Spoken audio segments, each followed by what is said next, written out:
Welcome to stream number 28 in this series where we're programming an NES game live on Twitch from scratch in 6502 assembler. Sorry about yesterday's stream not happening like it's supposed to, and thank you if you're joining me here on Twitch on Tuesday instead of Monday, but was having some problems with my PC here, with Windows deciding that it was going to update for me when I restarted, and then of course that creating a bigger problem where I couldn't do anything with the camera and the microphone. So that's all been sorted out. I think everything is working more or less normally at this point. So let's dive right into it. If you remember, the last time we were working on getting the tile data loaded up, and so we had gotten to a point where now we have the map loading the meta tiles properly. As we scroll, we have a status bar on the bottom, although there is no status there, and then we got to the point where we had our last row of tiles being loaded properly. Close that. I'm trying Visual Studio Code out for right now because I've been messing around with it and it's kind of cool, and it had a plugin or an extension built in, or not built in the marketplace that somebody created for CC65. So it's got the syntax highlighting happening properly for assembler, which is kind of cool. Anyway, so I last left off, I wanted to see where it was, which row it was drawing up until, and I did that by changing the row to have, I believe it was all 2s across. Yeah, so it was drawing up to here, and then for some reason it was hitting some junk. We'll sort through that at some point here, but what I really wanted to get to was actually dealing with tile data properly in the game, and loading it from a tile editor. And so last time I had mentioned, I'm pretty sure, that I was gonna pull that information from tiled, and the reason was because it just, you know, there's a lot of work required to build a tile editor or a map editor, and not that we can't do it, but I feel like we probably want to minimize the work where we can, and so what we're going to do is we're going to use it to build our maps using meta tiles. Hopefully we'll be able to place additional entities on the map. But let's start off with it, creating some tile sets here.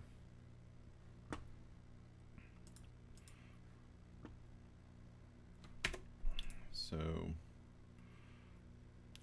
is this not the... I thought this was a new version of tile. What version of tile does... Ooh, this is pretty old. Alright, well, what we'll do is we'll get that updated.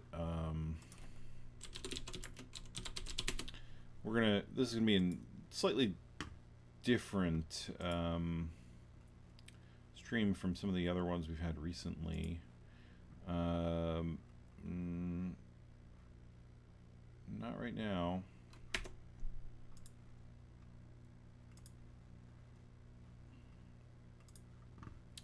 And we're gonna get this going, and then we're also gonna have to deal. We're gonna have to deal with some functionality that we're gonna need to get from a pretty small library that deals with loading JavaScript object notation. If you've never used JavaScript object notation, well, I mean, it's not too difficult to learn. It is a pretty straightforward format. We'll cover that a little bit. I'm not going to go through an entire tutorial on how that works, but it's a pretty straightforward format that is used almost ubiquitously on web app stuff, just because it parses natively in browsers. So it makes it easy for your code to, on the JavaScript side, to handle it, and it organizes the data somewhat. What am I looking for? I'm looking for the asset tool. I want my gradient PNG here. So what I want to do is I want to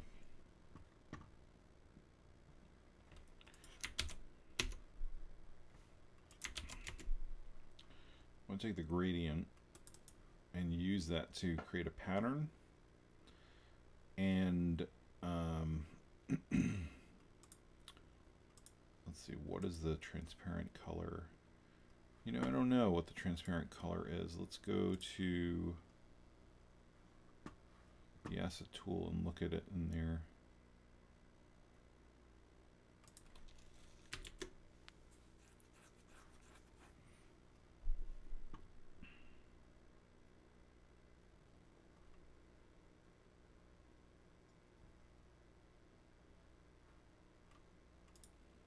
There it is. Let's see. So our gradient meta tile, it's this dark blue at the top. All right. So I just want this to be consistent with what we actually have. Is there any way to make that bigger? No. All right. So it's that. Why is that? It's weird. Doesn't seem to actually be choosing. I wonder if that's a bug in Tiled that it doesn't support the indexed, or is it just too small? I wonder if it doesn't support the indexed PNG properly. Anyway, so this is our gradient, and let's put this. I'm just gonna put this on the desktop for now because I'm gonna mess with it a little bit. And then we're going to create our new map, and the format, we're going to save this compressed for the map itself, just because for that file it's okay for it to be pretty small. When we export it, we'll want it to be in a format that we can actually load. Let's see, so let's just do left down. And so the width, we're dealing with 32 by 32 pixel meta tiles. So I believe we said it's 8, right? Yep, 256, and then let's say just 100 tiles up and down. So we'll call that map 1. All right, so this is our basic map, right? I don't know why it scrolls past bottom, but this is our basic map, and we can do kind of a same thing that we were doing, just have this kind of alternating kind of pattern, right?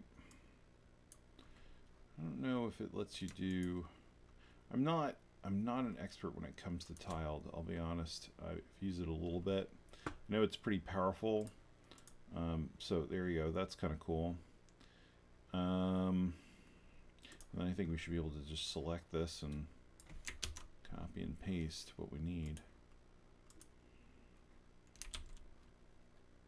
Yeah, so that's pretty cool, because this is going to be, see, and that's the thing, it's like we could build a tile set editor and a map editor, but it would not be, this is not one of the places where I think we're going to gain efficiency by building this from scratch right now, at least. So all right, so we've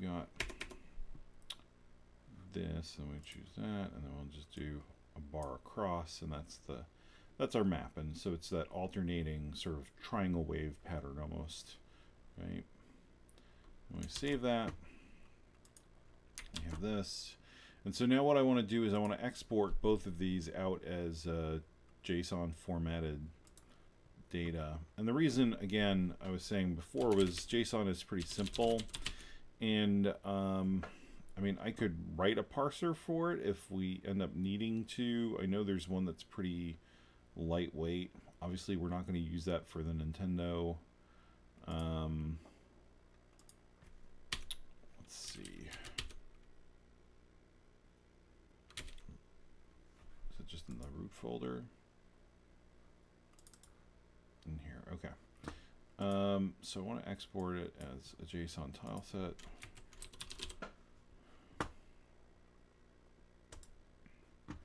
And then I want to export this. All right, so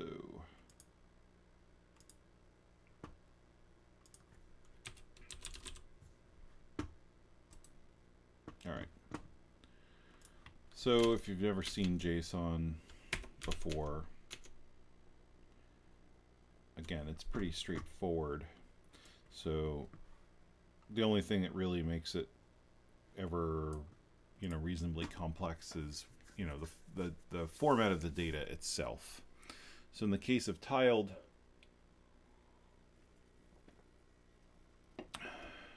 for tile sets, it defines that you have a column. It's using this PNG.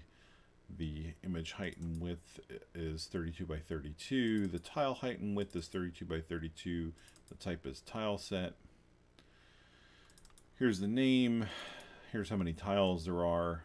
We'll start with this because I want to make sure that the library is going to work the way we expect it to. Basically, what I want to be able to do is take this file and select it, and then have it examine the content of this file and find the PNG and verify that this is a 32 by 32 tile set, because that's what we're going to support for the game. So the library is called JSMN, and it is, last time I used it, and it's been a while, it was pretty straightforward. What I liked about it was basically these two files. It's the C file and the header file, and that's it. One of the disadvantages of using C is that there's really no good standard library for, and I'll quantify this in a second. There's really no good standard library for these kinds of capabilities versus a development environment like C# or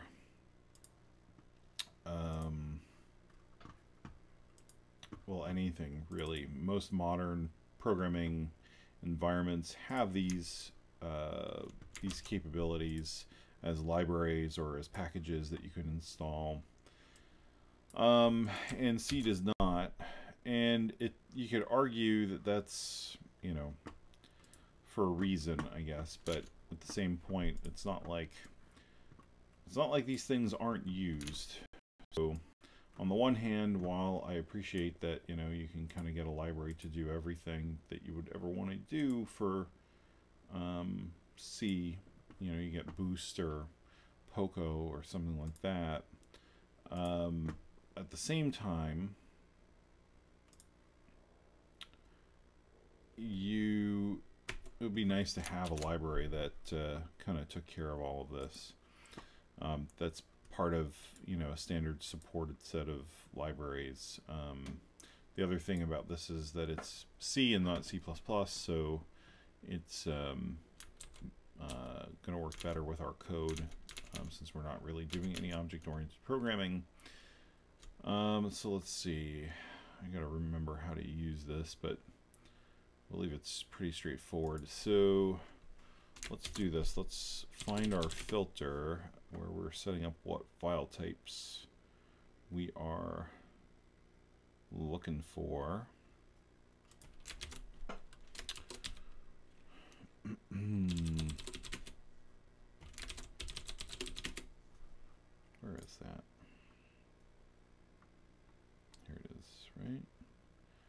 Matching extension.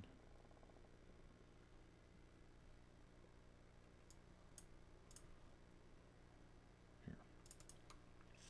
So we're going to add .json to the list so that now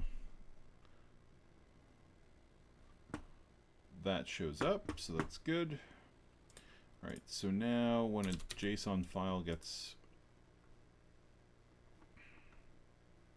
selected, all right, so we can say if is JSON current file list I name. So obviously we don't have that defined anywhere, but that's just a sort of a shortcut function to calling this check for matching extension.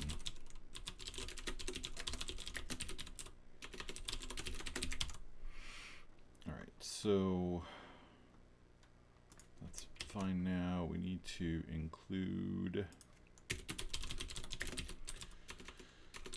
JSMN.h.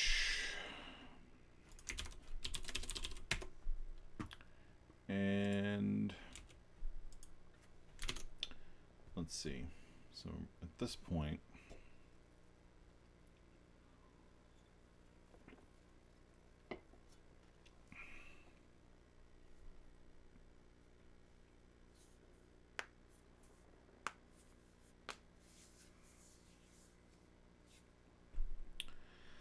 okay, so that's pretty straightforward. Let me think about this. So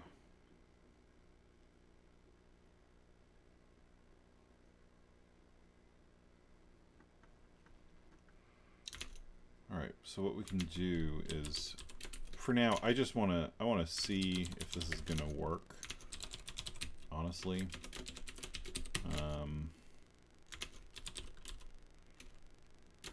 I mean, it should.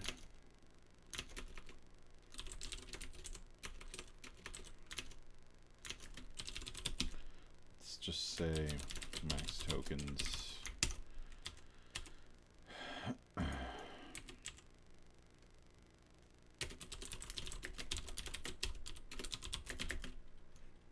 I don't know, 200 tokens.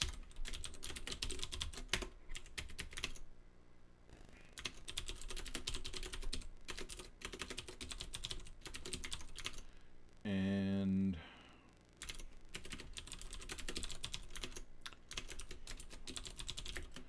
all right, so we're gonna, is that passing in the actual JavaScript code, or is it the, I guess it's the code and not the file name, huh? Yeah. So what we need to do is we need to load all of that JavaScript code, and then we can parse it. All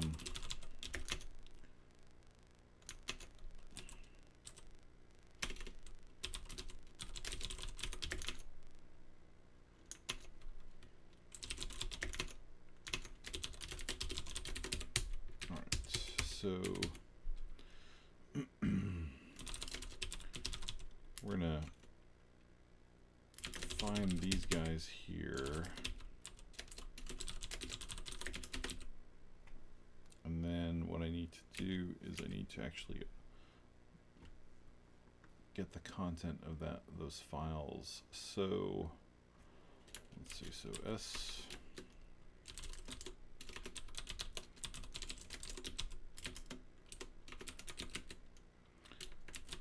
open S JavaScript file current file list name. I never remember these flags.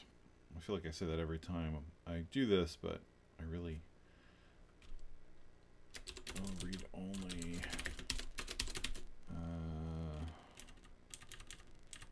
Let's see.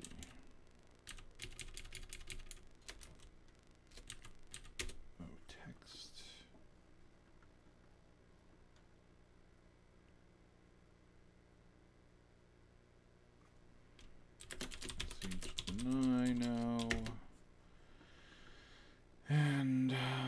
see, what's the last one? SI read. Right, because we're not writing to this. We want to open it to read. Okay. So if JavaScript file is greater than 0, no, greater than or equal to 0, then we want to seek, what is it? Is it seek like this?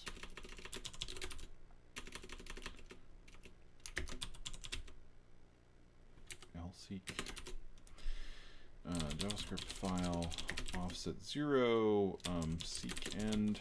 So we want to go to the end of the file. I believe that will tell us the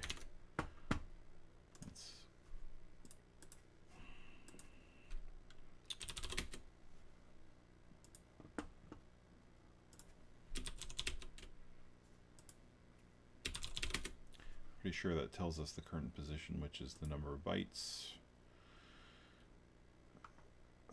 Fine, underscore lseek. Great. Just tell me what I need to know, please. Offset in bytes of the new position. Okay, so that. So JS code length equals JS code is equal to malloc size of character times not pointer character times JS code length memset. Well, we shouldn't need to do that because we're going to be reading that whole thing. JavaScript file 0 seek set. So we go back to the beginning and then we do read, and we have our JavaScript file. We're reading that into JavaScript JS code, and the maximum is JS code length times size of character. Need to cast that. Probably want to put that in here. Close JavaScript file. Keep incorrectly capitalizing that. So, right, I'm going to set a breakpoint here because I want to see what the content is. We actually do that parse, and after we read the file. So if I click on the Tileset, our JavaScript code looks good. JS code. If we just dump it into here, you can see that's good. Although I'm stupid and I didn't add a byte for the, well, you know, that's interesting. It looks like this might not care.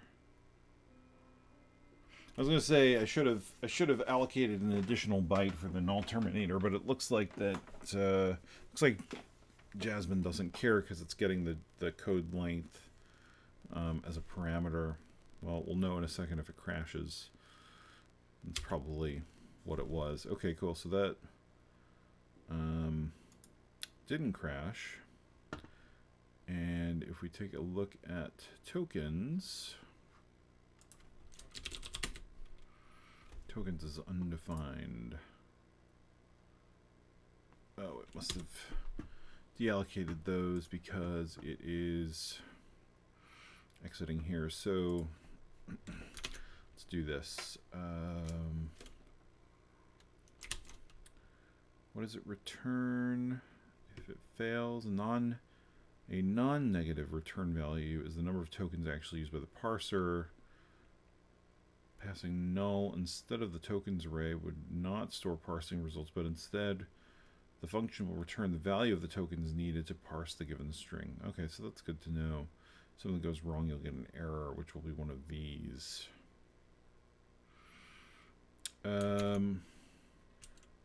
Okay, so if this is greater than or equal to 0, well, I guess it should be greater than 0.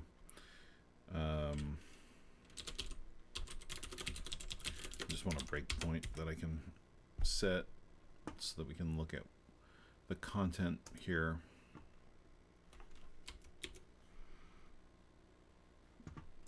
Okay, so that didn't work. Let's do this. Let's see how many tokens it thinks it needs. If we were to run this, so parser, JS code code length null 0. So just wanted to essentially print out the number of tokens it thinks it needs. Just because I'm curious if it's more than what I allocated. It shouldn't be. 26. Okay, so max tokens is 200, so we definitely have enough tokens there. Should initialize that. Semicolon. What's the matter with this?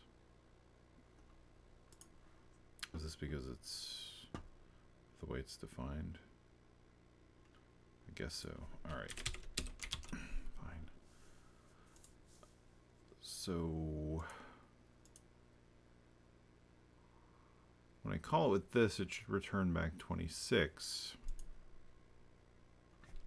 Let's verify that.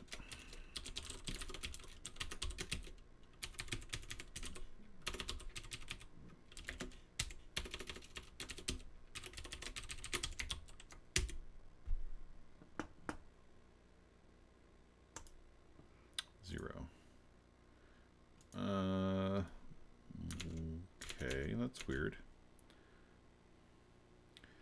Script parser, and then it tries to parse up to 10 JSON tokens from JS string.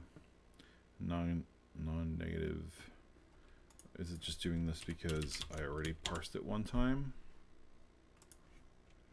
The parser needs to be reinitialized. -2. Okay. I assume that that's one of these guys. Let's go to this. Error inval. Invalid character inside JSON string. Alright, let's do this. Let's see if my hunch was right about the needing the null terminator at the end of the string. JS code 0 size of character times JS code length. Yeah, stop debugging.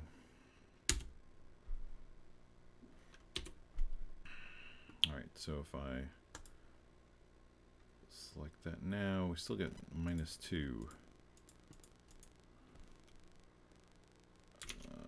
May just not RTFM. Am I not reading the manual properly? Let's see.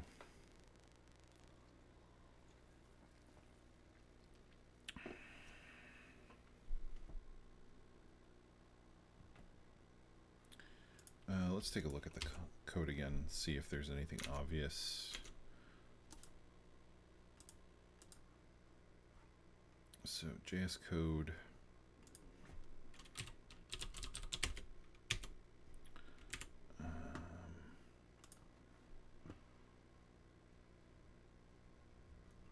Oh, there's an extra.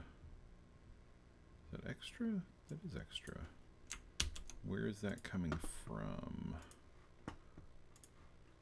Right, because so if you ever use JSON and you need to validate it, JSON lint is a good website to do it. So that's weird. Where's that coming from? Because I see this is what the actual file content is,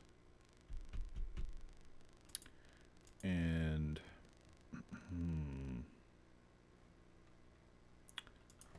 this would be -1.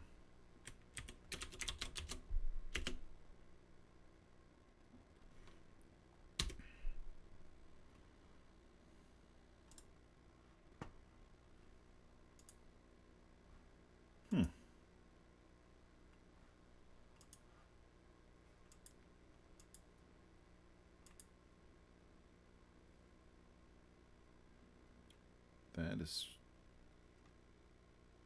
very strange.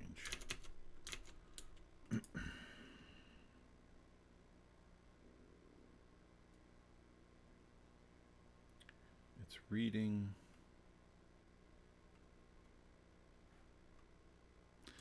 Let's do this. Let's change the binary. I don't know if it's doing something because it thinks it's text and it's helping.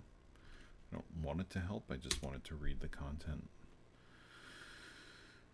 directly. All right, so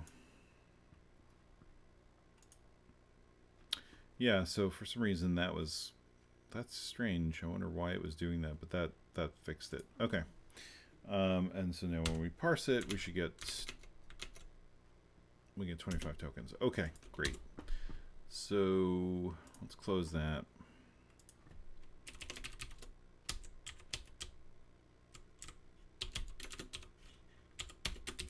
Greater than 0.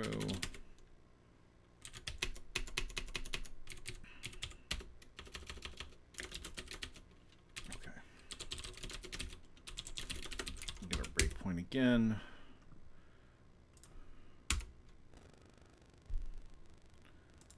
Okay, cool. So now it actually worked properly. Let's take a look at these tokens and see what we have here. So what it's done, and let's look at the structure here and kind of talk about how this correlates to what the parser is doing. So we have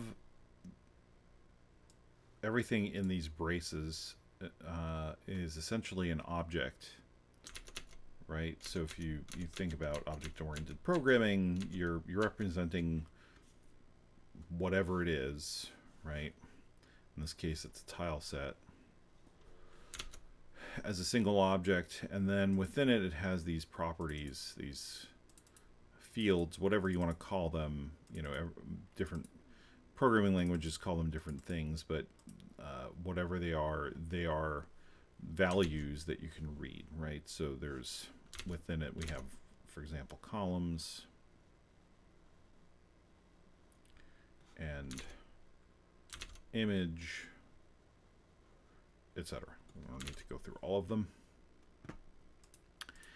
And so what Jasmine is doing is it is organizing the objects, or the components of the object. And it occurs to me we want to get the number of tokens it's creating, because we need to know that as we loop through. So what it's doing is it's going through and it's creating a representation of the structure of the JavaScript code, and telling us where each of these tokens begin and end. So we know we want an object as the first thing that we're getting after the parse. The next thing we're going to be getting is a string, and if you look at what that is, JS Code 3 to 10 is the word columns. So it's saying we've got our string, which is our property name, and then we've got a primitive, and then we have another string and another string, and we can just traverse this looking for the pairs of values that we're actually interested in. Now, obviously, from the perspective of something that you would be working on, you know, in a traditional object-oriented sense, this is maybe less intuitive than, for example, this than a layout where you end up with an instance of an object where you can actually look at the properties here.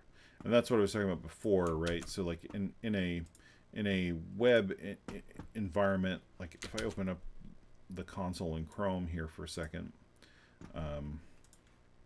I can say tileset equals, and then paste this content. Well, I got to do it with the right kind of quote. Tileset equals single quote object. Why didn't it like that? Is it because of the way this is?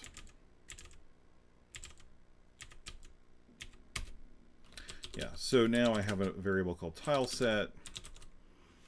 Oh, no, dummy. Sorry. Tileset equals JSON parse, and then, okay, it still doesn't like the new lines, but that's besides the point. So you load that in, and then you have an object now called tileset, and all of the parameters, all of the variables, all of the members, whatever you want to call them, as that are part of that object are now an actual object in JavaScript, right? And that's how you would expect it to work in an object-oriented programming language like C++ or C# or Java.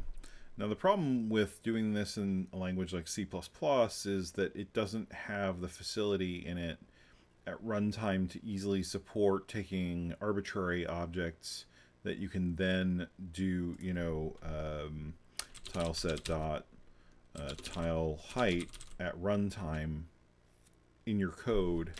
I'm sure there are probably extensions because you can override operators in C++.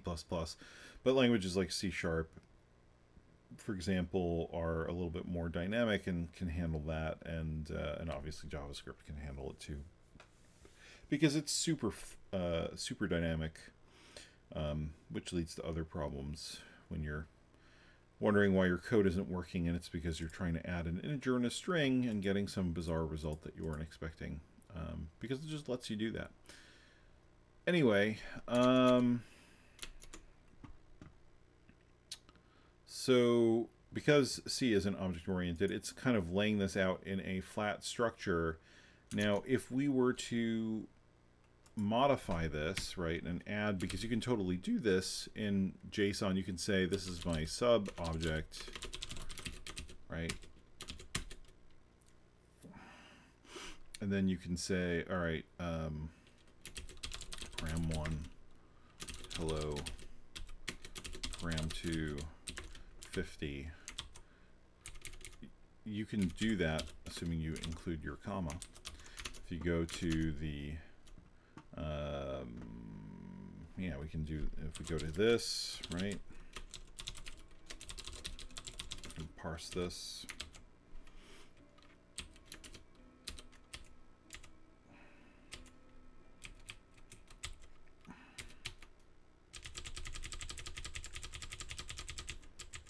Doesn't care that you've done that. If you go to Tileset now, you have a thing called subObject, which has those new parameters in it. Working with that in Jasmine is going to be a little bit more tricky, and so let's take a look at what that looks like. Basically what it's going to do is it's going to insert another object token, and then we're going to see the parameters of that object. Yeah, so here's the new object token, and then there's some additional parameters there. What I'm curious to know, okay, so it's a size is 2, so that's telling us the next 2 pairs are what are part of this object, I believe, because if we look at this object, it says the size is 13, so we would have 1, 2, 3, 4, 5, 6, 7, 8, 9, 10, 11, 12, 13. Yeah, so we have 13 pairs of parameters, you know, or 13 pairs of a parameter name and a value, and then the 13th one is the object, which has then subsequently 2 members. I don't recall if the map has a nested structure like that. Let's take a look. Okay, it does. It does in the sense that it uses a few things. Oh, and so then this is something I didn't think about. I was expecting the data to be... I mean, there's nothing wrong with that. We can fix that. I forgot that it actually compresses that data when it exports it too. So let's do this.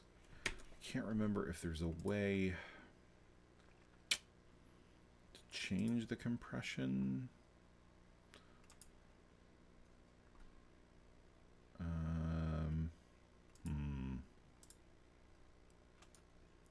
Or are we going to have to start over?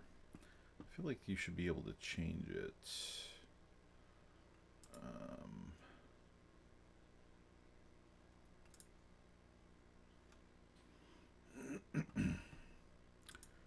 Or at least save as and change it. Let's do a quick search here.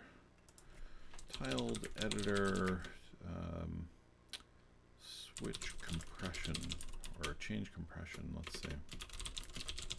I want to change it to be comma separated values. So array to change, you can change it in the map properties. Map properties. Oh yeah, here we go. So we'll make it CSV, save. Let's export that again.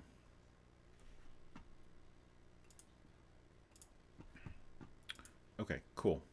So now this is an array of values which indicate which meta tile is selected for that that particular layer that we're looking at here. So we should take a look at how Jasmine parses that. That should be interesting to see. Let's go back to Visual Studio here. So there's the map.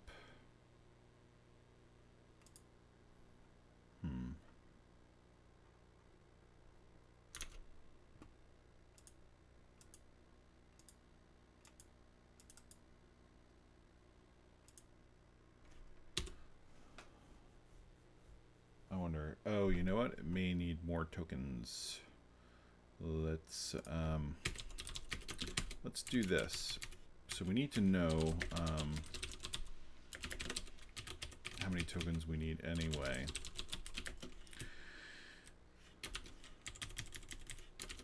So one thing, if you're not super familiar with C, is the assignment operator returns. The assignment operator, when used in an if statement, it is essentially evaluated for whatever the assignment is. So if this returns 0, when you do the if evaluation, it's saying if 0. So what this is doing is it's saying, okay, if whatever the returned and assigned value is greater than 0, go to here. Otherwise, need more tokens. So let's stop this and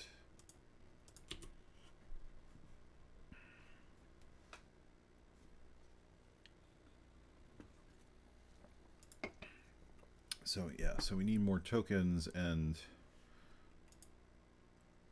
I guess what we should probably do, that's annoying, Jasmine parser, JS code length, oops, null, 0, so we want to get the number of tokens here.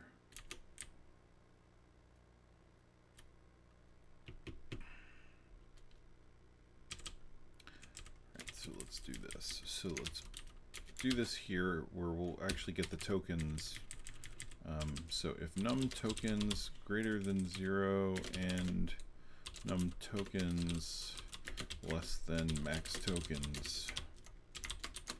So we want to make sure that we're getting some tokens and that the number of tokens we're getting is less than or equal to the maximum we support right now. Probably can dynamically allocate that or something, but excuse me, but I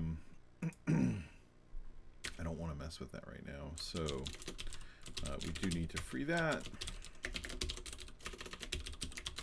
Speaking of dynamic allocation.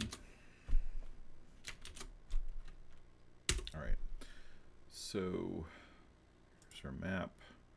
So how many tokens does it need? 851. Holy cow. All right. Well, let's go for broke then. Let's say 2048 tokens possible here. Okay. So let's look at the tokens that we got here. Didn't work. 851 parser, JS code length, tokens.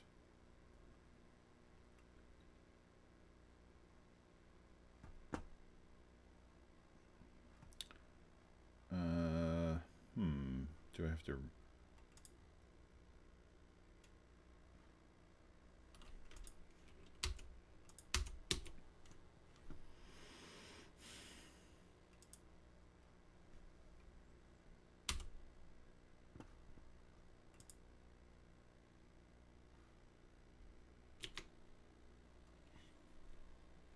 Is it because it already parsed?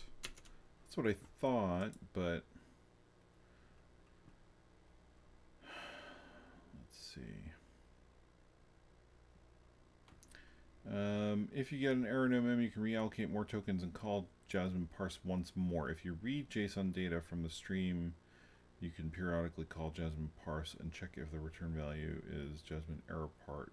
You'll get this error until you reach the end of the JSON data. So that's if it's okay. So that's if it's streaming it in. Why?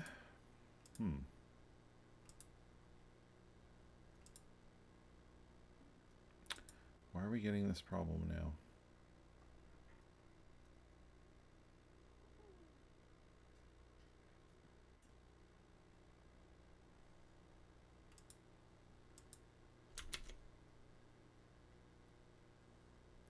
I guess because we're not getting the error no mem.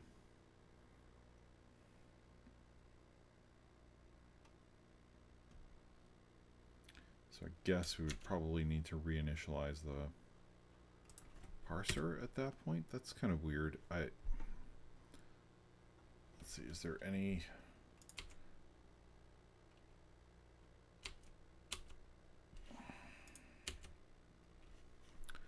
Are there any other reset calls, parse string?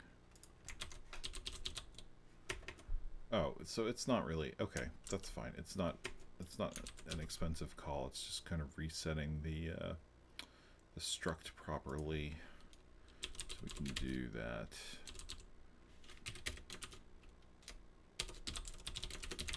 And it's not going to really cost us that much to do. Okay. Come on.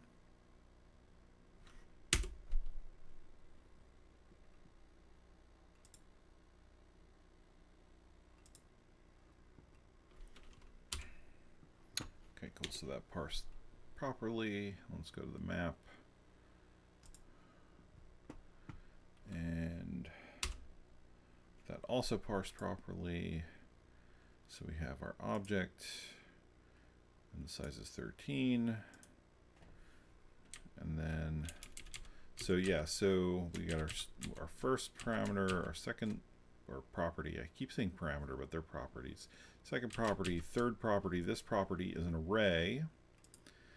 and it is an array of size 1. So then we have an object inside of that, which has 9 properties, right? And so if we look back at that, that's exactly right. So we've got the layers array, which has 1 object in the array, and 1, 2, 3, 4, 5, 6, 7, 8, 9 properties.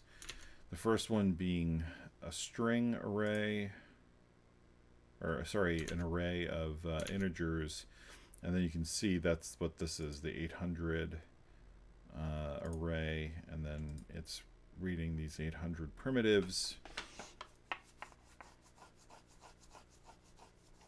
All right, so that parsing in and of itself is okay. What I think I want to do, well, I guess with this working, what we need to do now is take this format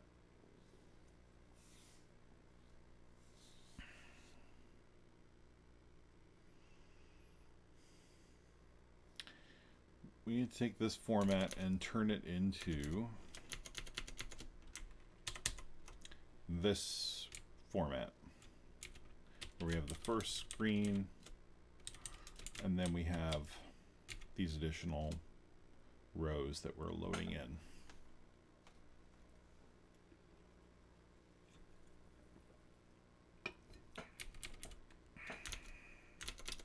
And then hopefully when we load the game up, we'll see this pattern emerge as we fly through. I'm going to actually make this a straight line as well. I might do this all the way up too, just because I want to make sure that we have some obvious boundaries defined. Like, you always want to make your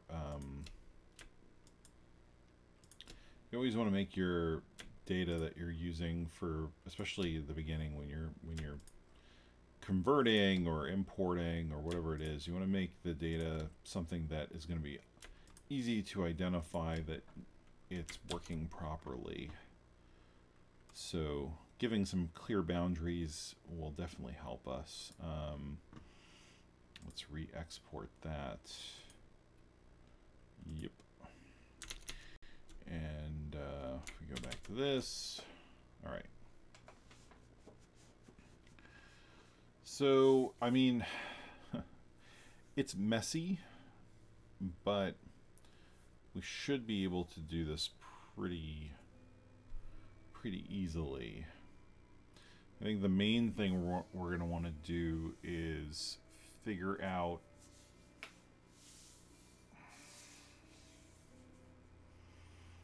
what we want to do is we want to figure out how we're going to,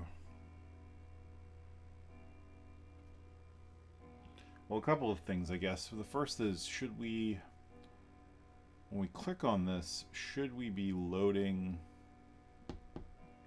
this to try and display it in the asset tool? I guess we probably should, just so that we know what we actually have.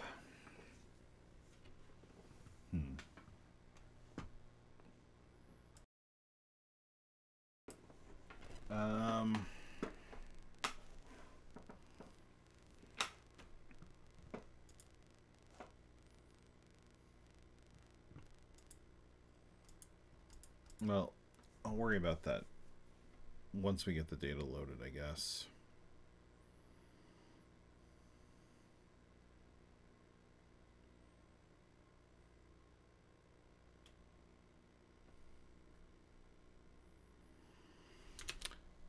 So,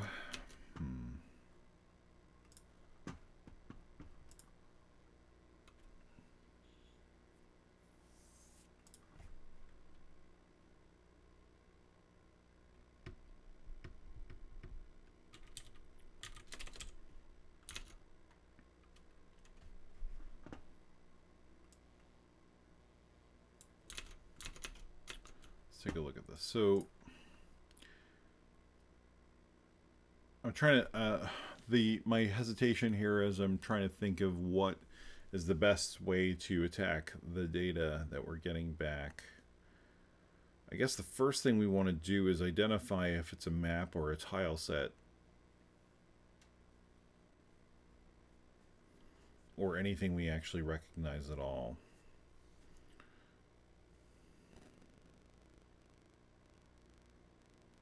So the first thing we want to do, I guess, is we want to say, okay, let's iterate through, we don't want to use I because that's used for iterating through the current file list selection, right? All right. So let's say for J, less than num tokens plus J.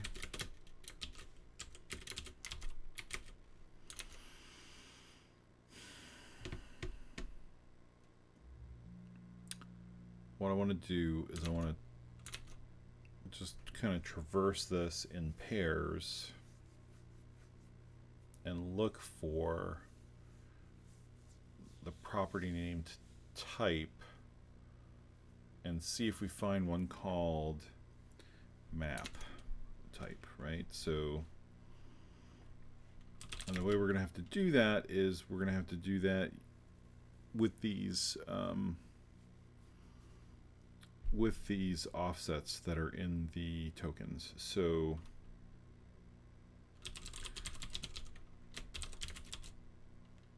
I thought I had something for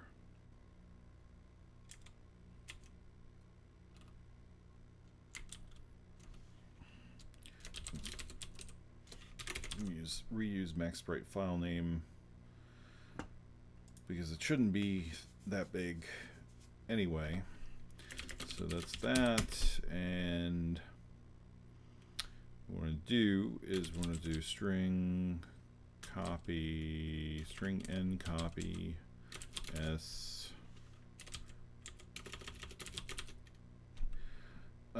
So we want to do that into JSON buffer.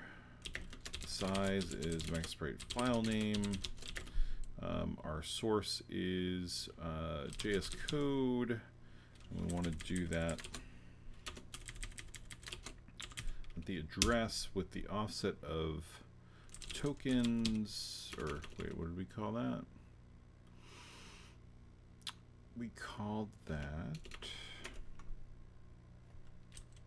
yeah, we called that tokens J start.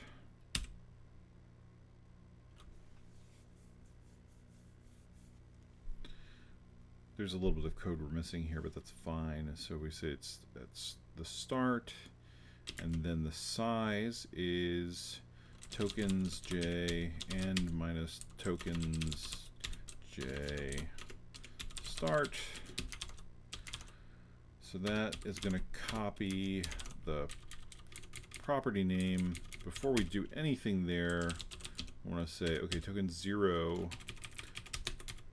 We don't want to start at 1. We want to start at 0, and we want to say, okay, token 0 dot type. If tokens 0 dot type doesn't equal Jasmine, what is it? Object, Jasmine object. Well, yeah, right? Or no, I want to do that the other way. So if it equals Jasmine object, which is what it should be, this should be an object for the first token, and then the subsequent tokens will be properties, members of the object, right? So actually, let me think about that. So you have the object.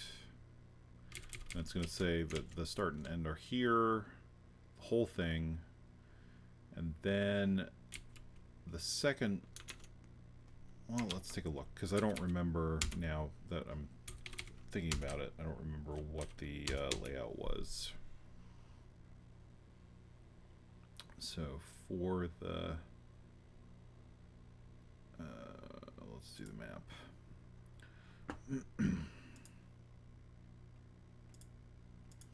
So it's an object, and then this, right, and then this is the property name. Okay. So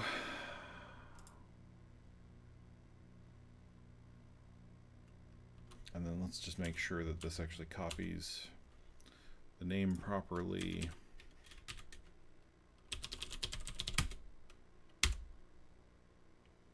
It did not. Okay. JS code tokens J start.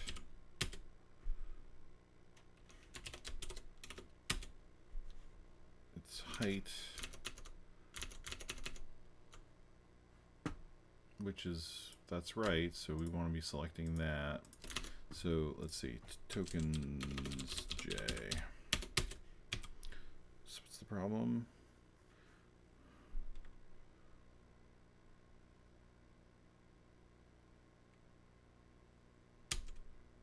Or is it because JSON buffer went out of scope? It's because JSON buffer went out of scope. So we want to do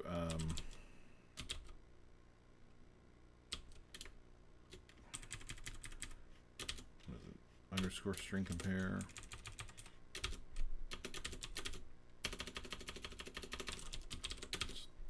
So we want to compare that to type.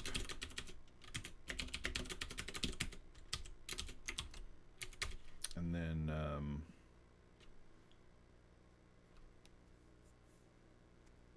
if it's equal to type, we're going to get the value. Otherwise, we're going to get the value of that next token. I think I want to change this to be while and say, well, J is less than num tokens. And the reason is because I want to, in here, be able to do this, and then from here we can, same thing, we can say, okay, JSON buffer, might even want to create a macro for this, just so that I don't have to type this all over the place every time we want to get this value.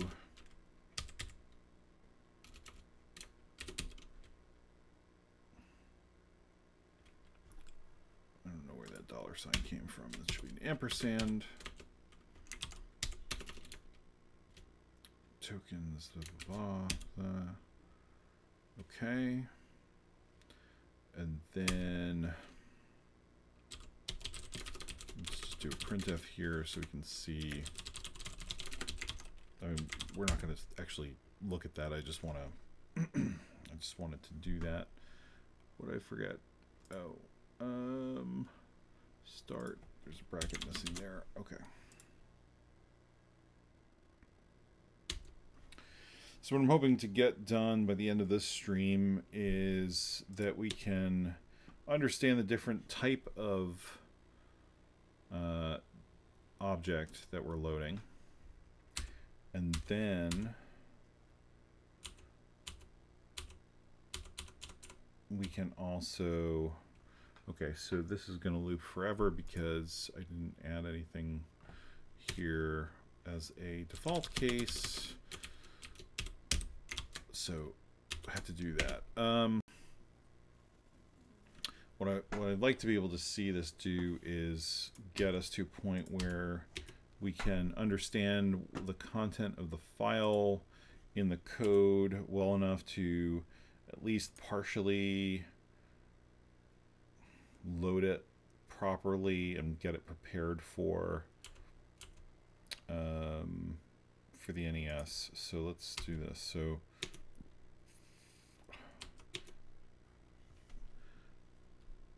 buffer is too small. Yeah, I guess it would be. so if string compare, no, if tokens j type is equal to JSMN string. So basically what happened was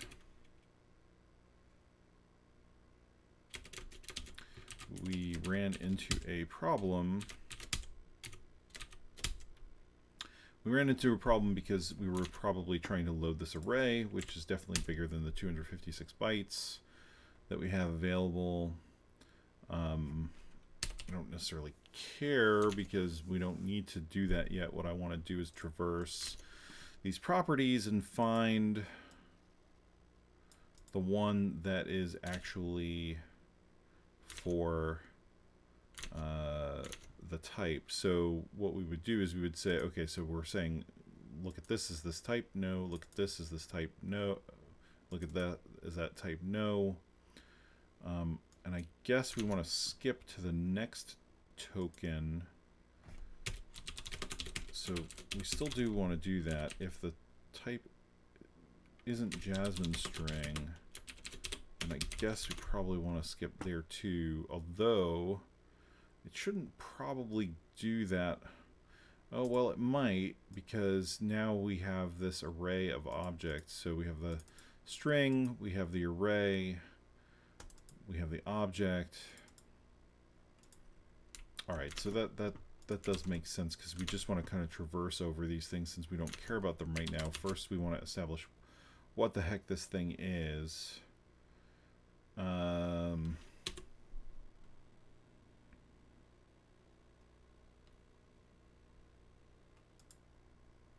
Okay, so now we got type, and if we did this right, we got tile layer.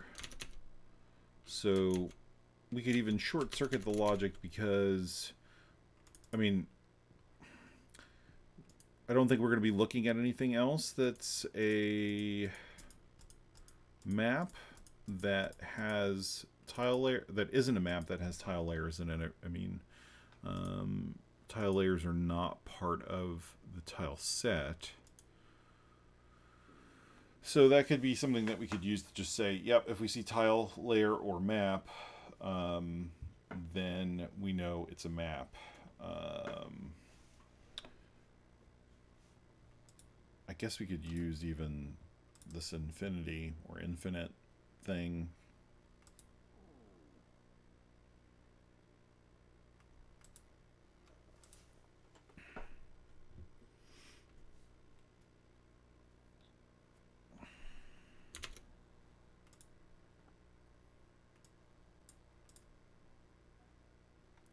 Just messy.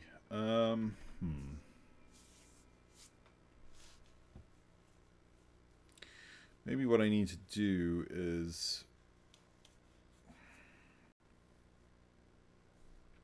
I think I want to build some code to traverse this in a little bit more logical way. Because right now I'm just kind of traversing the, it's essentially a flattened out structure, right? So like if our object kind of looks like this, where you have, you know, this object which has a sub-object, which has a sub-object, which has an array of sub-objects, all of that gets flattened out into just, boom, a list, right? So what I'd like to be able to do is just essentially do sort of like a search, have a call where I say, you know, get property, and it looks for, I zoomed out here, I didn't want to do that, something like get property, and then it will say, okay, I understand this structure, and I'm going to traverse the tokens and find that property you're looking for at the level that you indicated by the token you're using. Right, so like if I'm using the parent object token, it's going to search for the property in that object rather than trying to traverse the entire tree structure, because we don't care about that. So, all right, let's do that. So, we'll call it like get property value, and we're going to pass it a JSMN toke t array of pointer of tokens, and then property name, and this is going to be our property value, and then for safety, max size. So whatever the max size is of property value, we want to pass that so that we don't accidentally overrun our buffer. All right, so similar to what we were doing,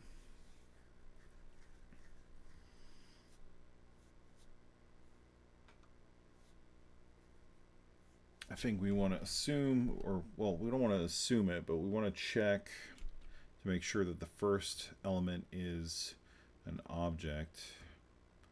So if tokens 0 dot type does not, that was weird, does not equal JSMN object, return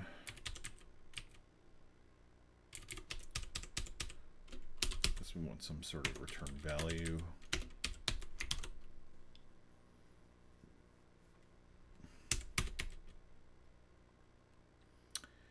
All right, so if it is an object, then we want to traverse the properties of the object looking for the property named whatever property name is, and then assign the value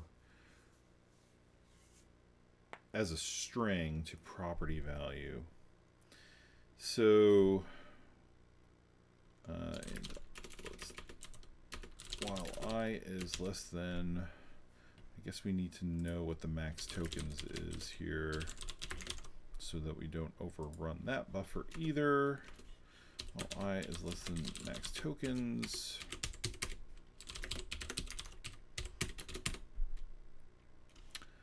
we want to just traverse that object. So, and this should be 1. Let's define that macro that I was talking about here. Get property name, and that would be, that takes the token and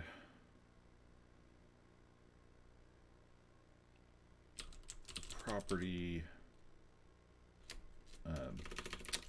and the value and the max size, right? And what that does is it calls string and copy s with value, max size,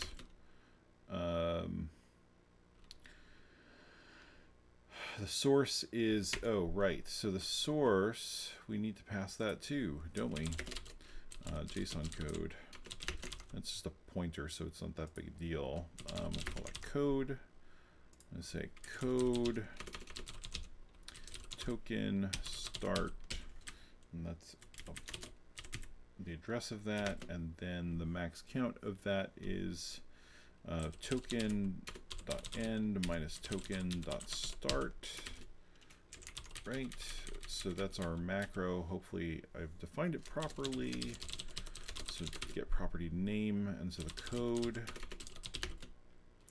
and let's see, the token, which is that, and property value. Oh, you know what? We don't want to do that yet. We want to do buffer, and then max file. The reason we want to do that is because we don't know that this is the value we want necessarily, and I don't want to be changing the value in property value unless we actually know for sure that that is what we're looking for. So what's the problem with this? Token is undefined. Tokens. Okay, so this should call that macro and do that string copy properly. We'll see when we run this.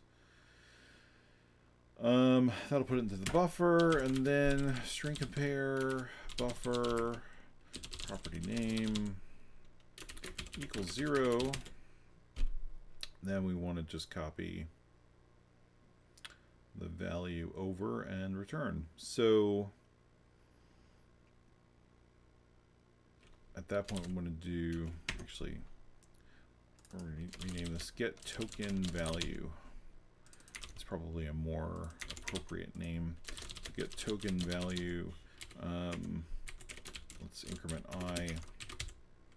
Now we don't need to do that because we're almost done with it. So increment get token value tokens I plus 1 buffer. No, let's put that into property value max size return 0. If I plus 1 is greater than or equal to max tokens, then return -2.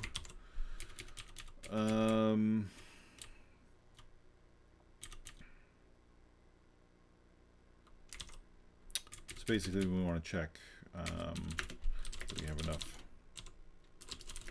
tokens to actually get a value.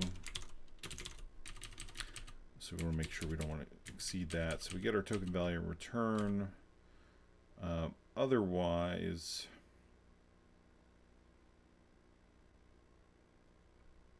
if it's not equal to that, then we need to do, let's see, JSON. We would do I plus equals tokens I size, because the size tells us how many things are associated with it.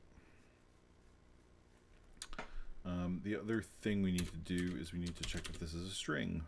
So if JSON code, no, if tokens I dot type equals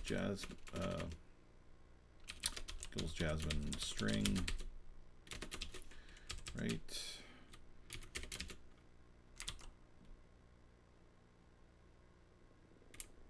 Yeah, and that's good, because if it's not a string, then we want to skip it, which is what that size should be allowing us to do. So let's hit that breakpoint, and then let's go back to this, and instead of trying to find type this way,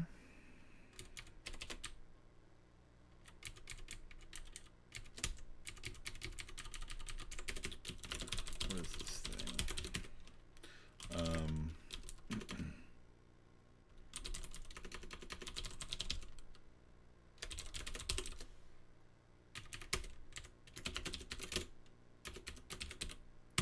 We can say get property value, and then we give it the JSON code, our tokens, the num tokens. The property we're looking for is type. Buffer will hold the value, and the size is max byte file name as our length. And then if doesn't equal 0, well, no, if it's equal to 0, we can do something in here.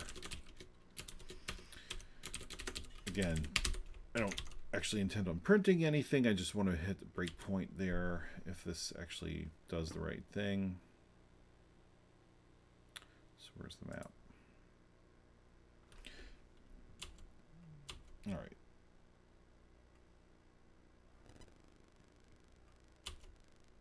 So we have that it's a string. We're going to get the token value, which is height, and it is not the property name that we're looking for, which is type. So now it's going to increment past that. So I is now 2. So that meant it's not a string, it's a primitive.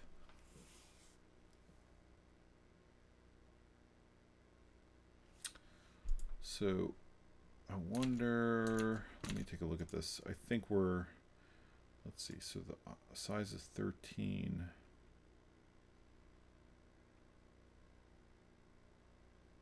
So it's really, it's, if we look at this, we have to increment I for it to be a valid.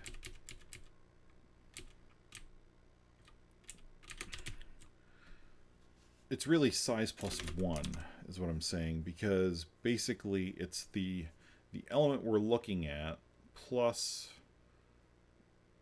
or the size is the number of elements that follow, right? So we're currently on the token for the thing that defines the size of the following elements.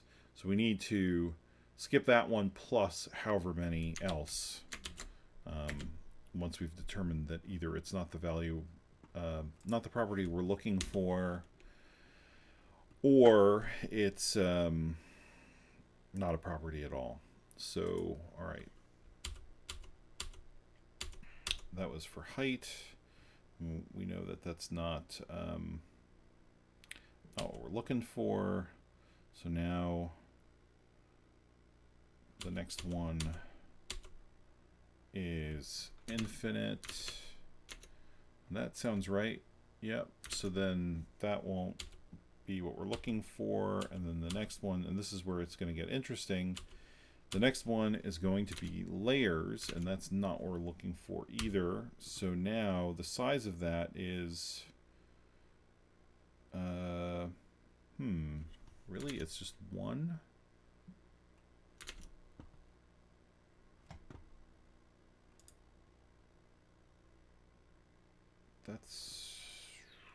That seems wrong.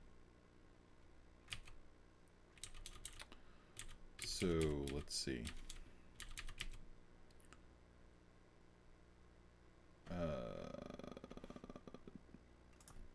JS code 5. No. JS code 39. The address of. That's layers, and it says that the size is 1.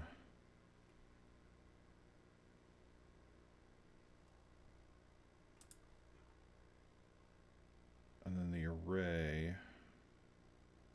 says that it's 1 array size. Okay, so maybe I'm misreading this.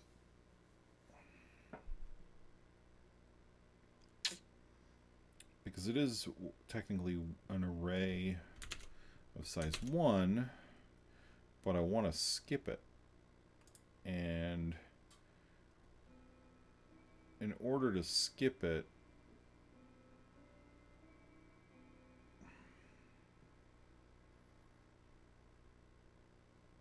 I still have to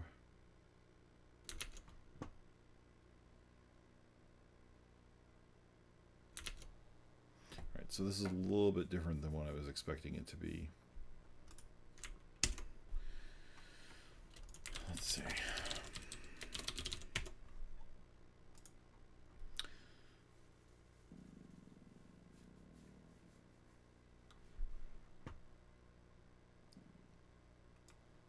So let's take a look at this as a bigger window here. So we have the object, we get this, we know it has one thing, and this is 0 things because it's primitive in string 1 0. So is that one child? Is that what that's representing?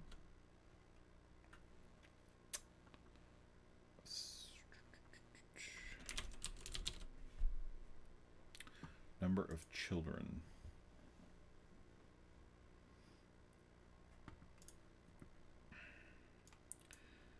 Which that's all pretty logical up until you get to the array where you say, okay, yeah, there's one nested child, but I don't care about that because it's an array. So I need to, let's see.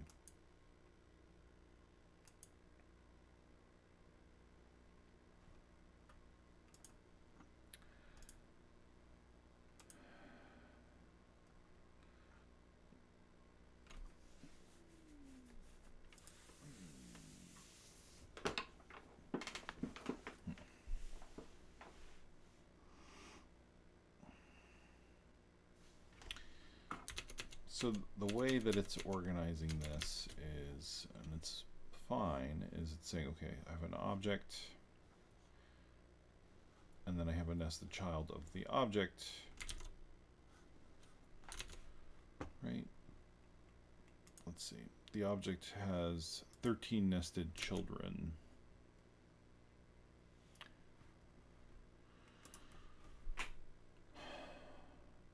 Hey Eugene, it's going good. Working on loading the map from map created and tiled. So parsing some JSON data, JavaScript object notation data, and yeah, kind of trying to figure out how to do that using this library in a way that makes some sense. So from underneath the object we have a string. This is saying, well, so this is saying we have 13 nested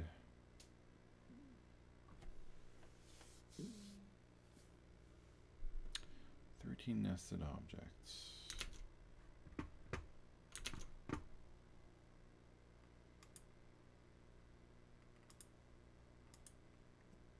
And the first one we know is going to be the string, and it's going to size one nested object, which is a primitive,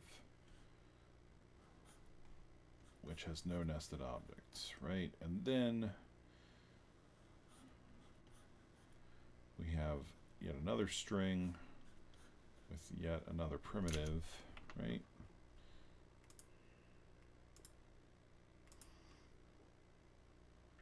And then we have a string which has one nested object, which is an array.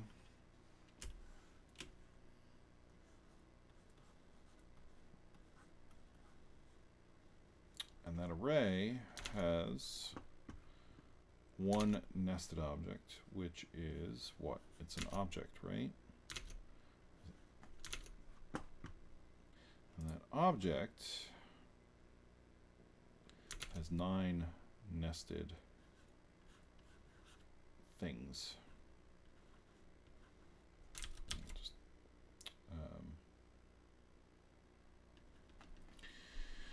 so what we need to do is we need to figure out how we can logically traverse this. I mean, we should be able to, let's see. I'm trying to think of what makes the most sense here.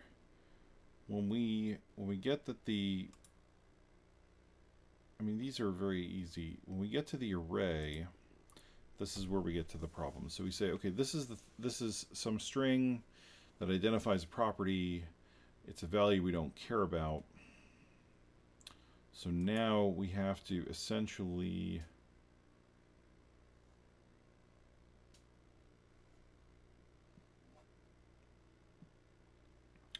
do we just keep going until we get, are we going to get 9 nested children? We kind of are, right? We're going to get this string. We have this one object which has this string which has this array of 800 elements in it.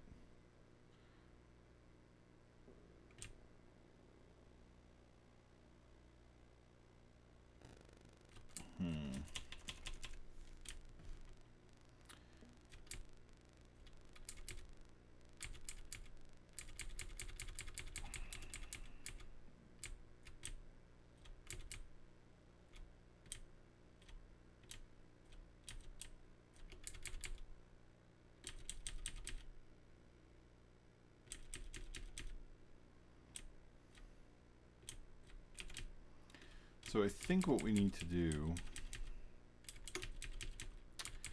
is kind of get to a point. We got to do this a little bit differently than what I was originally thinking. What I think we need to do is kind of,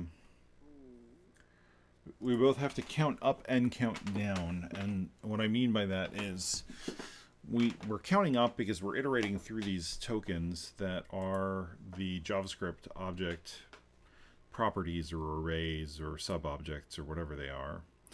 But we're also going to need to count down, because when we get to a point where we have something that we want to skip, what we have to do is we have to look at all of its nested children, if as if it were this tree structure, and basically say, okay, so this string is not what we're looking for, so let's add 1 to the counter that we have to count down, because we got to skip that. And then we go to, well, that's the wrong array. Right? So then we have the array, and we say, okay, we need to skip that, but it also has a size of 1. And then we say, okay, so now we have the object, which we need to skip, but it has a size of 9. I think that'll work. We're basically going to get into like a loop of skipping up until we've exhausted the skip counter.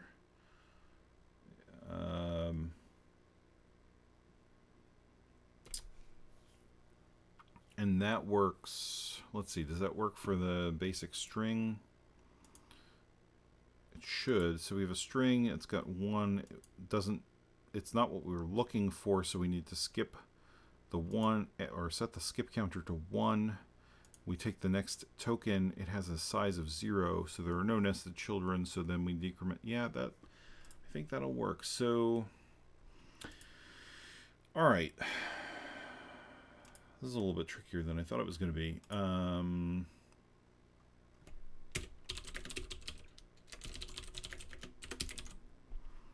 So if it doesn't have what we're looking for,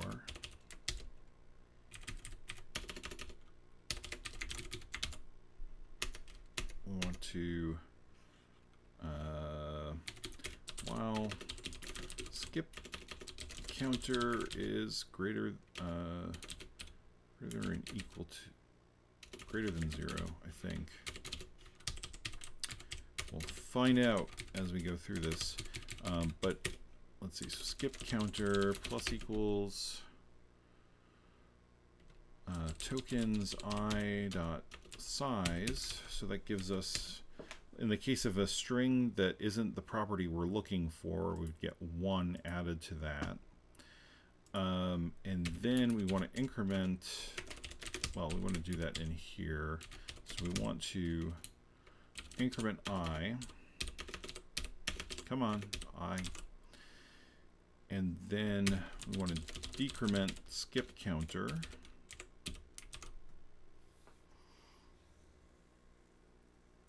And then we want to say skip counter is actually plus equal tokens I size, because we need to, yeah.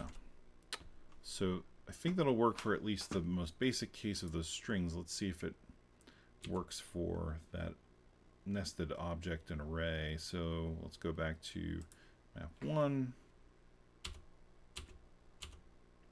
So it's a string, so let's get the name. It's not the property we're looking for. Oops, I did this in the wrong. Did that in the wrong. Come on, man. I did it in the wrong spot.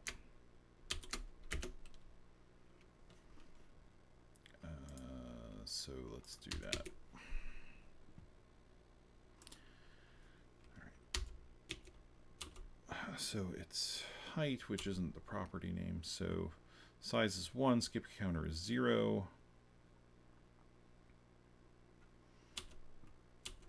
So we're going to add to I, we're going to decrement skip counter, which is now 0, and the size is 0, so now we've skipped an adequate number, hopefully. No.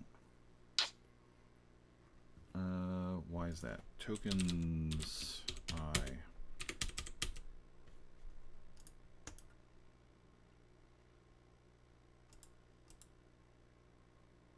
Oh, because we need to,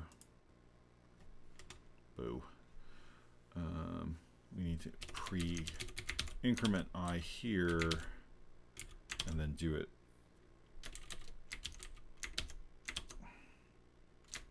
like that.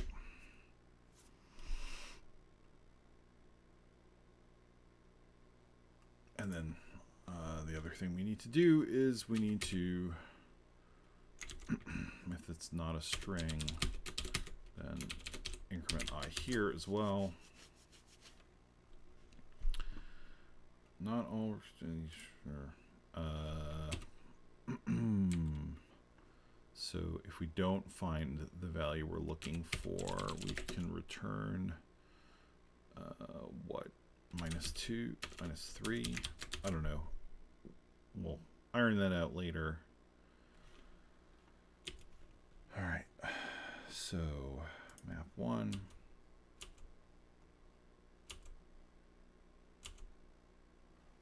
So we're looking at the primitive. We're adding the size, which is 0. We're skipping to the next thing.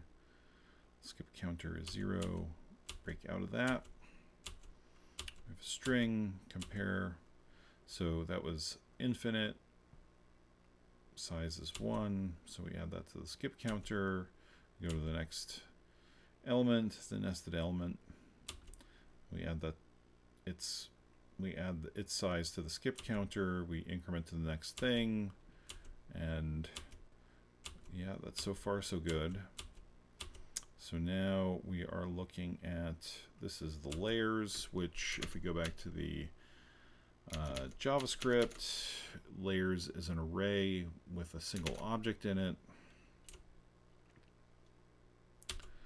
All right, so at this point, skip counter is 1 because we have, it's an array, or well, layers has one thing in it, which one nested object in it, which is the array. And the array has one thing in it, so now our skip counter got incremented, which is what we want because we want to keep going. And then inside that is an object which has a size of 9 because there are 9 nested elements, right? So that increments the skip counter, and then the, let's see, so this is a string with a size of 1, so that's good. And then that string had an array in it, and the array, right, that's the array, has a size of 800 because that's all that map data, which eventually we will want to get, just not right now. So what we want to do is we want to increment the skip counter. We did. So now we are just essentially skipping a whole bunch of integers, which is the map data, which is fine. I was hoping there was a way to speed this up, but let's just kind of keep stepping through this. Or actually, maybe there is. Let's set a conditional. Can we make that conditional? Conditions, yeah. Condition is true. So let's say tokens I dot type doesn't equal JSMN primitive. I think that is a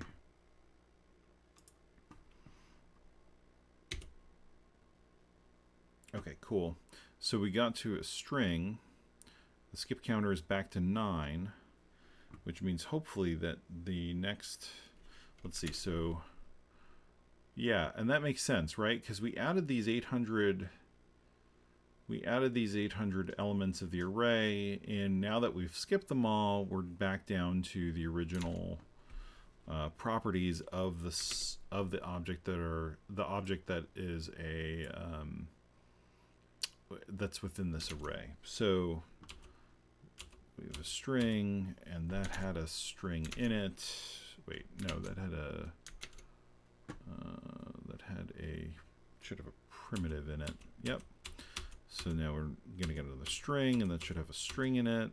It does. I'm just watching this type down here to make sure that I'm seeing stuff that makes sense. So we have a string, and that has a primitive in it, which is the opacity. All right, so let's keep going. Skip counter looks pretty reasonable.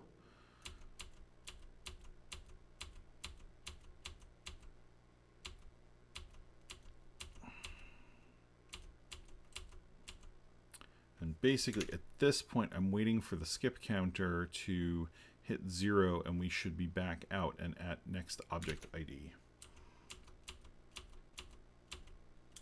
And we can put that here, skip counter. Skip counter.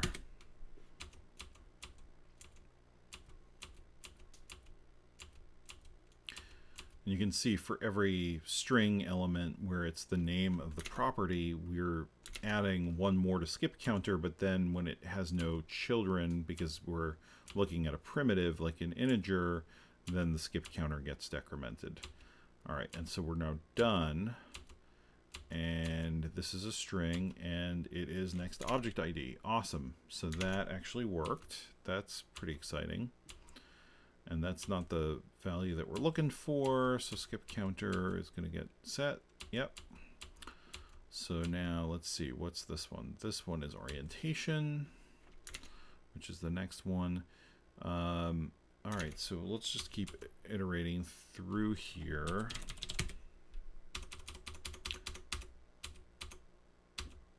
Render order, tiled version, tile height, tile sets. Now we're at another array. So we're going to see a similar behavior where it's going to get an object with the first GID in the source. We're just going to skip over that stuff. And when we come out of it, we should be at tile width.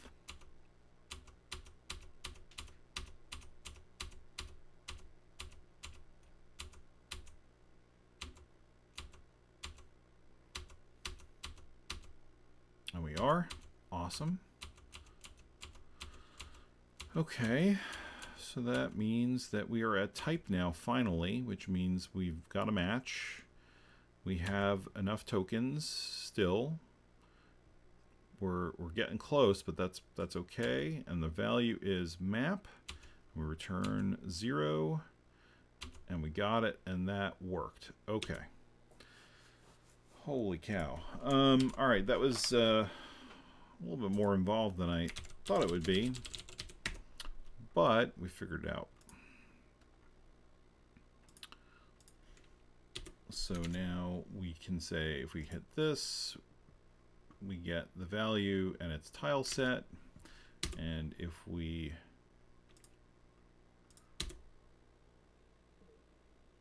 select, where is that map? That, it's map. Okay. So that's pretty cool. That's working the way that we want it to work.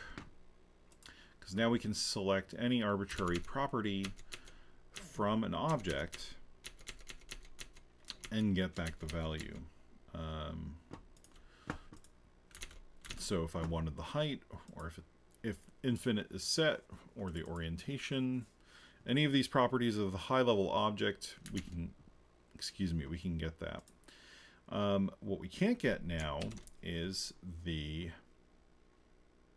sort of more complex data. So we can't get sub-objects right now. So what I'm thinking we might want to do,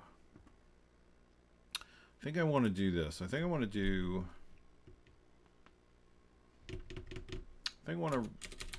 change this a little bit. So I want to do, let me copy this whole thing. What I want to do is I want to get,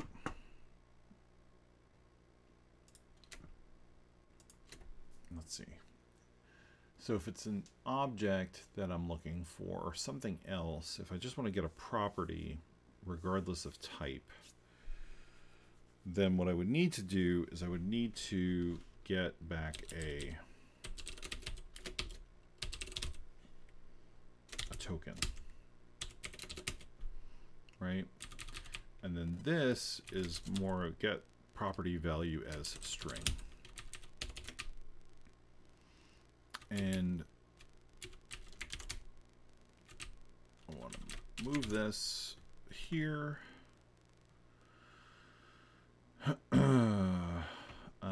And then once we're at the point that we have the token, all I want to do is I want to say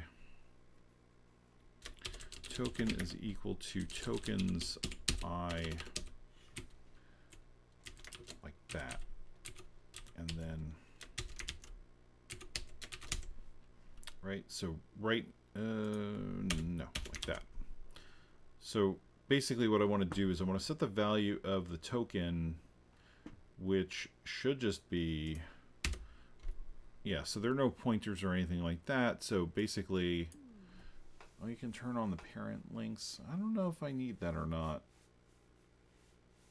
If I want to traverse backwards, it might be useful, but for now, I'll leave it off. But so they're just regular values, so there's nothing, there's no problem just assigning it like that. So that's fine, because what I want to do now is say get property value. I'm going to pass all this stuff in.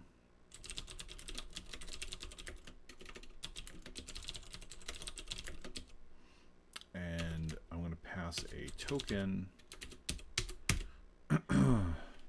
And that is JSMN T token.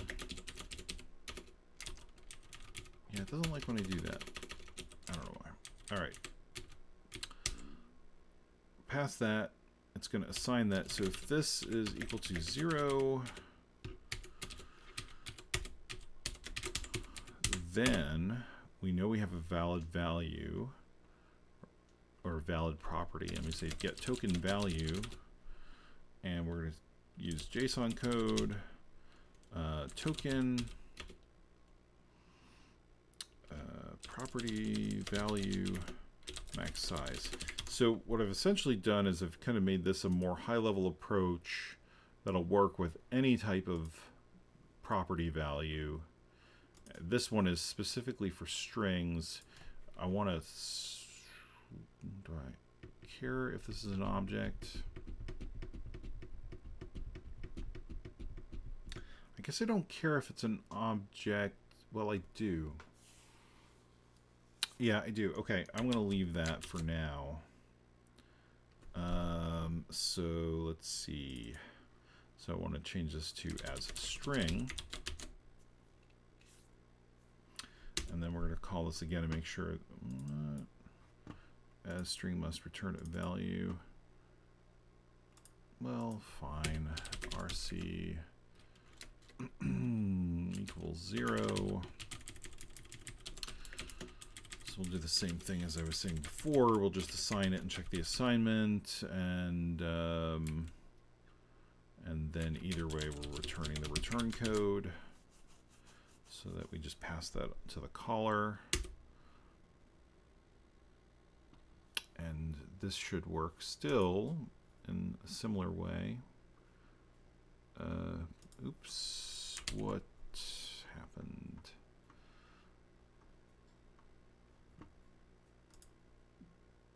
Oh, I plus 1. Yep.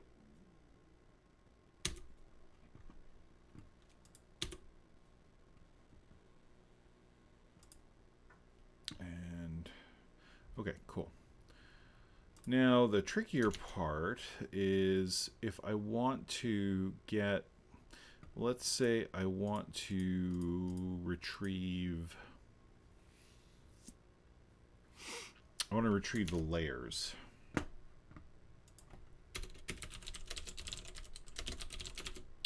So I have the code, I have my tokens, I have a number of tokens, and then I'm saying I want layers. In this case, I'm not going to do it as string because, or get value as string, because I don't want a string. I want an actual, I want the token that represents the array that holds my layer data, right? And so we say JSMN token T token should be the address of token, and same thing, we'll just have our printf here for debugging purposes. So I should be able to see that we got the layer object back. And it didn't. Let's see why. It's odd.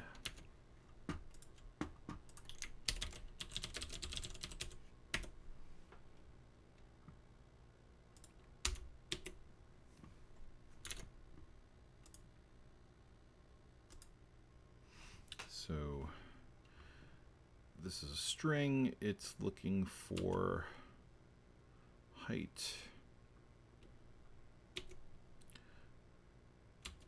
And now infinite, and now layers. Okay, so, oh, property name.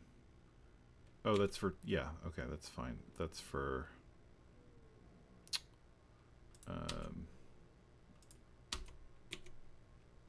that was for, that's because we're doing the first lookup for type.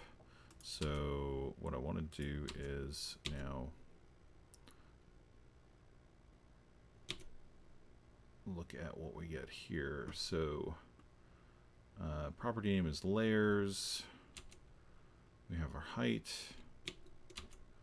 infinite, layers. So we've got the property name as a match. We have the max tokens. That's fine. I plus 1, yeah. So token right now is just kind of uninitialized. So we're setting it to be the array.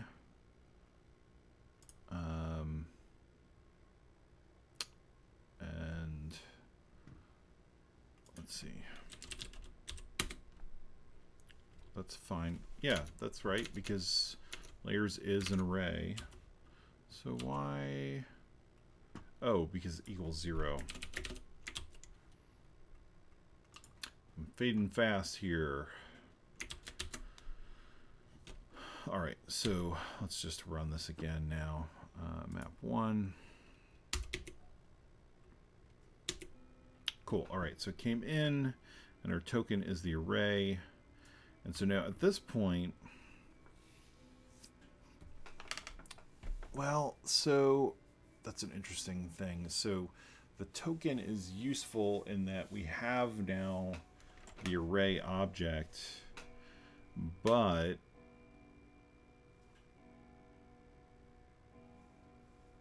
we probably want the index into, right? Don't we? We probably want the index into the tokens array, because at that point, once we have the object we're looking for and the offset, then we can look at the subsequent elements. So if we have an array, we need to look at however many elements are part of that array. So for example, in this case with layers, there's a single object. And then we want to use that object to fetch the data element, which will give us an array, which is an array of the primitive values, which are the integer values. So let me think about that for a second. Is there any way? It doesn't really give us.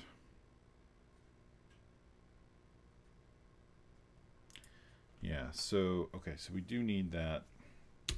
I mean, that's fine. That's actually perfectly good, because we're at a point now where we're pretty handily getting the information we need. So in index, to make this even optional, assuming it's not going to complain about this. Yeah. So this is an optional parameter where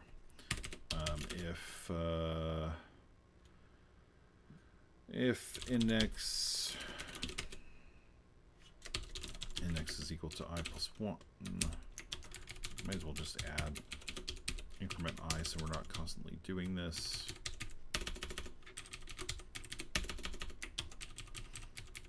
So if the index value is something that the caller is interested in, they can pass a parameter, which is optional, and then get back the index. Like in this case, we don't care. We just need the value of the token so that we can get the string. In this case, we do care. And let's see, and we'll just have a value called index, right? And then what we should be able to do is we should be able to say tokens index plus 1. Let's do this here. Let's just, again, for debugging purposes, let's have it print the size of that. We don't really care about it so much as we care about verifying that we got the right information back. All right, so we got that correctly, and now if we look at tokens index, that is our array, right? Tokens. Actually, so then we know then we don't actually even need to return back the token. That's actually a better approach, because right now we're copying the content of the token into the token that's passed in. We can just return back the index, and then we save ourselves having to do that since we have the index. So then if we do tokens index plus 1, we can see, okay, there's our object that we need, and then we can use that to do a query for property value as string, and test that out for the sub object. We can do a query for the type there, and we should get what is it, tile layer? Yeah. And then I'm going to wrap it up. Okay, so let's make that change. Let's tighten up the graphics on level 3.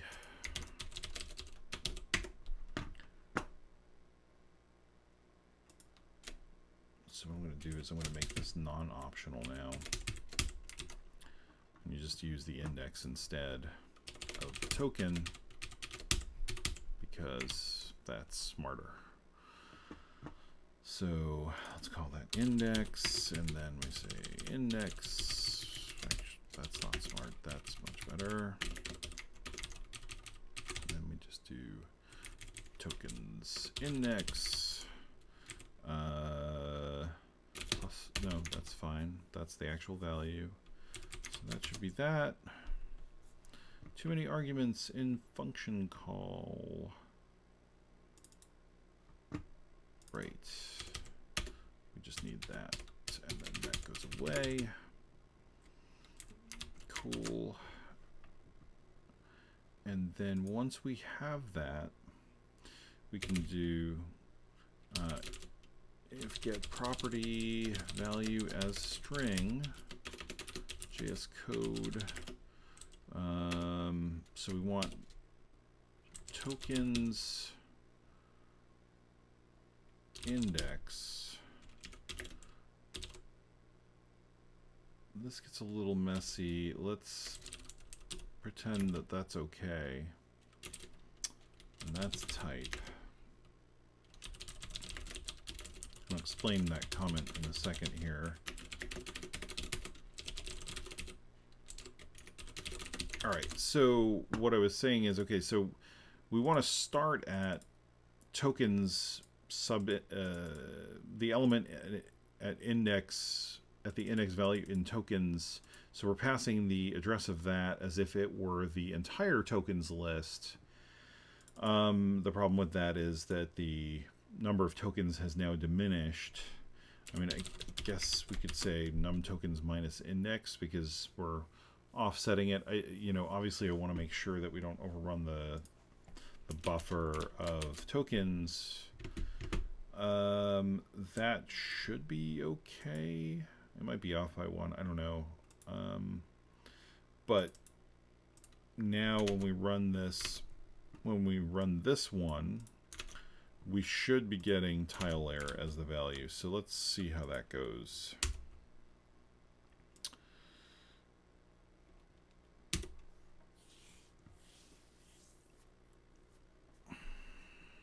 All right, so here's map 1. So we got a map, and then we got our